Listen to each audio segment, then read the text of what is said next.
അസ്സലാമു അലൈക്കും യാ ഫൈസലേ.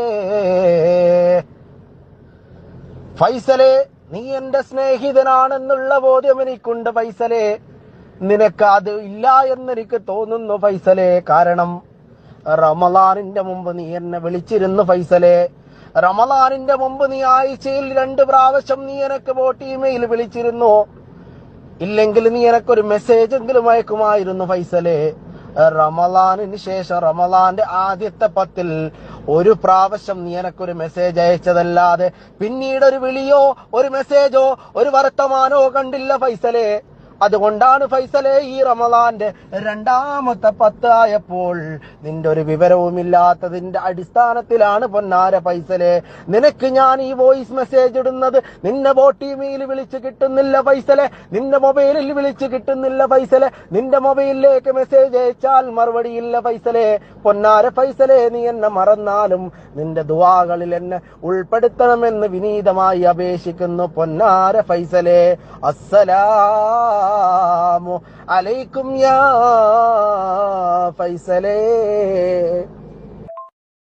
അലൈക്കുമുസ്സലാം യാ ശുക്കൂർ.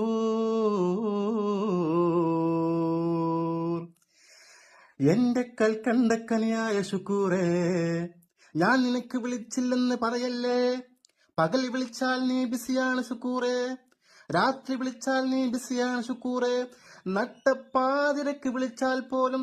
താങ്കൾ വിളിക്കുന്ന വ്യക്തി ഇപ്പോൾ വേറെ ഏതോ പെണ്ണുമായി സംസാരിക്കുകയാണ്. ദയവ് ചെയ്ത് പിന്നീട് എപ്പോഴെങ്കിലും വിളിക്കൂ എന്നാണ് പറയുന്നത് ശുക്കൂറേ. പിന്നെ ഞാൻ എങ്ങനെ വിളിക്കും ശുക്കൂറേ? റമളാനിന്റെ ആദ്യത്തെ 10 കഴിഞ്ഞത് മുതൽ നിന്നെ കാണാതായതാണ്. ആദ്യത്തെ 10 കുട്ടികളുടെ 10ആണ്. 2ഉം 3ഉം വല്ലോരെ 10ആണെന്ന് പറഞ്ഞ് പള്ളിയിൽ വരാതെ വീട്ടിൽ ഇരിക്കുന്ന പെരിച്ചായി മോറ. നിനക്ക് കുട്ടികളുടെ ബുദ്ധിയാണേലും പോത്തുപോലെ ആയില്ലടാ.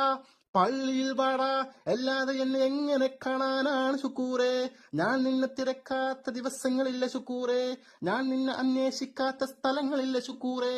അന്വേഷിച്ച് അവസാനം ഞാൻ എത്തിയത് രാമേട്ടന്റെ ഹോട്ടലിലാണ് ശുക്കൂറേ.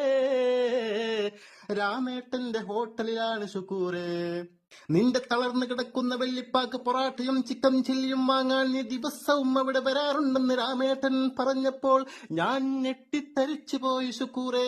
ഞാൻ നിർമാർജന ശൃംഗാതനായി ശുക്കൂറേ. ഞാൻ നിഷ്ഠൂരക വിഭ്രൂചകനായി ശുക്കൂറേ. എടാ ഉപ്പിലിട്ട ഹംഖേ, 4-5 കൊല്ലം മുമ്പ് മരിച്ച നിന്റെ വെള്ളിപ്പാക്ക് എന്തിനാടാ പൊറാട്ട? 4-5 കൊല്ലം മുന്നേ മൗത്തായ നിന്റെ വെള്ളിപ്പാക്ക് എന്തിനാടാ ചിക്കൻ ചില്ലി? നാറ്റിക്കുഞ്ഞാൻ.